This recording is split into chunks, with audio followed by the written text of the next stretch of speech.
حبیب کبریا تم ہو۔ محترم ناظرین، السلام علیکم ورحمۃ اللہ وبرکاتہ۔ امید ہے کہ آپ سبھی حضرات خیر و عافیت سے ہوں گے۔ کسی صاحب نے یہ مسئلہ دریافت کیا ہے کہ داڑھی کی شرعی حد کیا ہے اور اس کا حکم کیا ہے کہ داڑھی رکھنا واجب ہے یا سنت ہے، یا اس کو کتروانا اور منڈانا کیسا ہے۔ تو داڑھی کے متعلق پہلی بات آپ یہ سمجھیں کہ داڑھی کہتے کسے ہیں اور داڑھی کا اطلاق کن بالوں پر ہوتا ہے، کہاں سے اس کی ابتدا ہوتی ہے۔ تو اس کا جواب یہ ہے کہ کان کے پاس سے جو کان ہے، یہاں ایک ہڈی ہے، یہاں سے جبڑا شروع ہوتا ہے۔ تو جبڑا جہاں سے شروع ہوتا ہے اور جبڑے کی ابتدا جس ہڈی سے ہوتی ہے، یہ کان کے پاس ایک ہڈی ہے، اس سے جبڑے کی ابتدا ہوتی ہے، اور یہ پورا جبڑا دونوں سائیڈ میں، اس پر اگنے والے بالوں کو داڑھی کہا جاتا ہے۔ اور اس کی حد ایک مٹھی ہے، یعنی اگر ایک مٹھی سے زیادہ ہو تو اس کو کتروانے کی اجازت ہے اور اس کو کم کرنے کی اجازت ہے۔ لیکن اگر ایک مٹھی سے کم داڑھی ہے یا ایک مٹھی سے زیادہ ہو گئی لیکن اس کو اتنا کتروایا کہ وہ ایک مٹھی سے کم ہو گئی، ایک مٹھی نہیں رہی، تو اب کتروانا یہ گناہ کبیرہ ہے۔ اور ایک مٹھی کا اطلاق، یہ جبڑے پہ بال اگ رہے ہیں، اسی طریقے سے یہ سامنے بال اگ رہے ہیں، تو ہر طرف سے ایک مٹھی دیکھی جائے گی۔ اگر ایک مٹھی سے زیادہ بال ہیں تو ان کو کتروانے کی اجازت ہے، لیکن ایک مٹھی سے کم چھوڑنے کی بالکل بھی اجازت نہیں۔ اس میں تمام ائمہ کا اتفاق ہے۔ 4 ائمہ حضرات ہیں، امام ابو حنیفہ رحمۃ اللہ علیہ، اور امام مالک، امام شافعی، اور امام احمد بن حنبل رحمہم اللہ تعالی علیہم۔ ان سب کا اتفاق ہے کہ داڑھی رکھنا یہ واجب ہے، اور ایک مشت سے کم رکھنا یہ گناہ کبیرہ ہے۔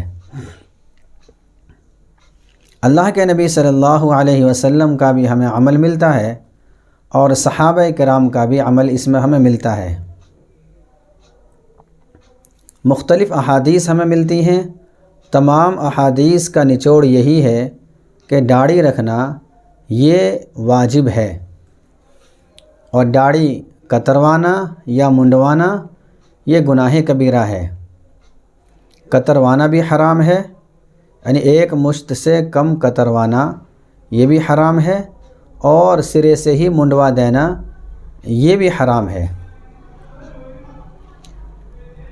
البتہ داڑھی منڈوانا یہ زیادہ اشد ہے، داڑھی کتروانا یہ بھی حرام اور منڈوانا یہ بھی حرام، لیکن زیادہ بڑھ کر گناہ وہ منڈوانے میں ہے، اس لیے کہ داڑھی منڈانے میں عورتوں کے ساتھ مکمل مشابہت ہو جاتی ہے، اور تغییر لخلق اللہ اس سے لازم آتی ہے۔ یعنی اللہ تعالیٰ نے مرد کو جس طریقے سے بنایا ہے اس تخلیق کو بدلنا لازم آتا ہے اس سے، اس لیے یہ گناہ کتروانے سے بڑھا ہوا ہے، اس لیے یہ گناہ داڑھی کتروانے کے مقابلے میں زیادہ سخت ہے اور اشد ہے۔ آپ صلی اللہ علیہ وسلم کے بارے میں آتا ہے کہ آپ صلی اللہ علیہ وسلم اپنی داڑھی کو لمبائی اور چوڑائی میں یہ کم کرایا کرتے تھے، یعنی اگر ایک مشت سے زیادہ داڑھی ہو جاتی تو اس کو آپ صلی اللہ علیہ وسلم کتروا دیا کرتے تھے۔ اسی طریقے سے ایک اور حدیث ہے، آپ صلی اللہ علیہ وسلم کا ارشاد ہے کہ تم لوگ مشرکین کی مخالفت کرو، مونچھیں باریک کرو اور داڑھی بڑھاؤ۔ دوسری حدیث ہے، حضرت مروان بن سالم مقفع ان کا بیان ہے کہ میں نے حضرت عبداللہ بن عمر رضی اللہ عنہما کو دیکھا کہ وہ اپنی داڑھی مبارک کو مٹھی میں لیتے، اس طریقے سے پکڑتے، اور جو ایک مٹھی سے زائد ہوتی تھی اس کو وہ کینچی سے کاٹ دیا کرتے تھے۔ اور حضرت ابن عمر رضی اللہ عنہما جب حج یا عمرہ کرتے تو اپنی داڑھی مٹھی میں پکڑتے اور جو زائد ہوتی اس کو کاٹ دیا کرتے تھے۔ تو احادیث سے یہ پتہ چلتا ہے کہ داڑھی رکھنا یہ واجب ہے، اور یہ داڑھی رکھنا یہ شعائر اسلام میں سے ہے، اسلام کی علامت ہے۔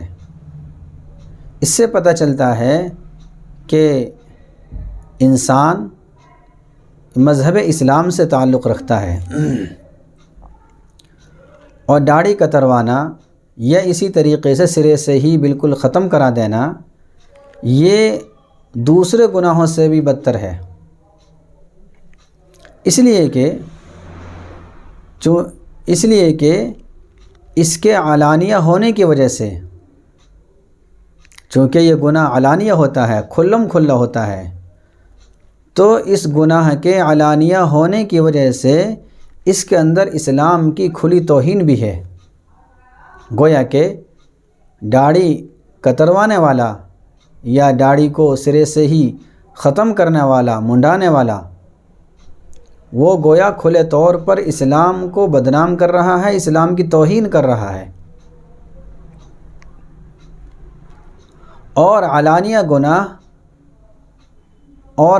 گناہ کا ارتکاب کرنے والا یہ معافی کے لائق نہیں، اس لیے یہ گناہ بہت زیادہ سخت ہے اور بہت اشد ہے۔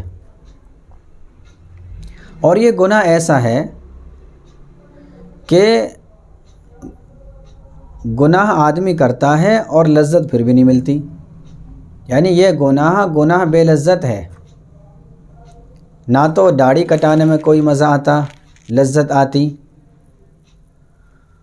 اور نہ ہی داڑھی کو کتروانے میں کوئی مزہ اور لذت آتی ہے۔ اس لیے یہ گناہ بے لذت ہے، اور یہ گناہ ایسا گناہ ہے کہ اس گناہ کا ارتکاب کرنے والا ہر وقت ہر لمحہ گناہ میں ملوث رہتا ہے، یہاں تک کہ اگر وہ شخص نماز پڑھ رہا ہے اور مسجد کے اندر اللہ کے پاک گھر میں نماز کی حالت میں ہے، اگر اس نے اس گناہ کا ارتکاب کر رکھا ہے تو وہ گناہ کا مرتکب ہو رہا ہے نماز کی حالت میں بھی۔ حالانکہ نماز کے اندر بندہ اللہ سے قرب اختیار کرتا ہے، اللہ کا قریب بنتا ہے، لیکن اس گناہ کی وجہ سے وہ نماز کے اندر اللہ کے سامنے ہونے کے باوجود وہ گناہ کا مرتکب ہو رہا ہے۔ یہ جو گناہ کر رہا ہے یہ گناہ ایسا ہے، اس کے طبی نقصانات بھی ہیں۔ ایک نقصان وہ یہ بتایا جاتا ہے کہ اس گناہ کرنے والے کے اندر قوت مردانگی میں کمی آ جاتی ہے،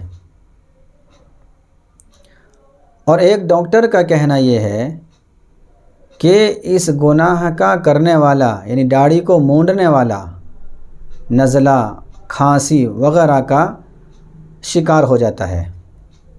یہ ڈاکٹروں کا کہنا ہے، ماہرین ڈاکٹروں کا کہنا ہے یہ۔ تو اس کے اندر کچھ فائدہ بھی نہیں ہے اور طبی اعتبار سے نقصان بھی ہے، اور سب سے بڑھ کر بات یہ ہے کہ اس گناہ کے کرنے والا اس گناہ کا ارتکاب کرنے والا اللہ اور اس کے رسول کی مخالفت کرتا ہے، کھلم کھلا مخالفت کرتا ہے۔ چنانچہ اللہ کے نبی صلی اللہ علیہ وسلم تو کہہ رہے ہیں کہ داڑھی کو بڑھاؤ اور مونچھ کو کترواؤ، یعنی ہلکا رکھو مونچھوں کو، لیکن یہ بندہ داڑھی کو بالکل صاف کرا رہا ہے، تو یہ رسول کی کھلم کھلا مخالفت ہو گئی۔ تو خلاصہ یہ ہوا کہ داڑھی کی شرعی حد کان کے پاس سے جو ہڈی شروع ہوتی ہے جبڑے کی ابتدا یہاں سے ہوتی ہے، اور یہاں سے جو بال اگتے ہیں پورا جبڑا یہ داڑھی کی حد ہے، اور لمبائی کے اندر ایک مشت ہے، ایک مٹھی، اس طریقے سے، یعنی 4 انگلیوں کے برابر چوڑائی۔ اس سے زائد کو کتروانا جائز ہے، اس سے کم چھوڑنا یا اس سے کم داڑھی کو رکھنا یہ ناجائز اور حرام ہے۔ اس سلسلے میں جو بات میں نے احادیث کے حوالے سے ذکر کی ہے، تو ان کا حوالہ میں ویڈیو کے آخر میں ڈسکرپشن میں ذکر کر دوں گا، جس کو دیکھنا ہو وہاں ملاحظہ فرما لے اور وہاں دیکھ سکتا ہے۔ تو کیسی لگی میری یہ ویڈیو کمنٹ باکس میں بتائیں۔ اگر کسی کا کوئی سوال ہو تو وہ کمنٹ باکس میں تحریر کر دے، انشاءاللہ اس کا جواب تسلی بخش دیا جائے گا۔ دیر تو ہو سکتی ہے، لیکن انشاءاللہ ضرور اس کا جواب اگلی ویڈیو میں دے دیا جائے گا۔ السلام علیکم ورحمۃ اللہ وبرکاتہ۔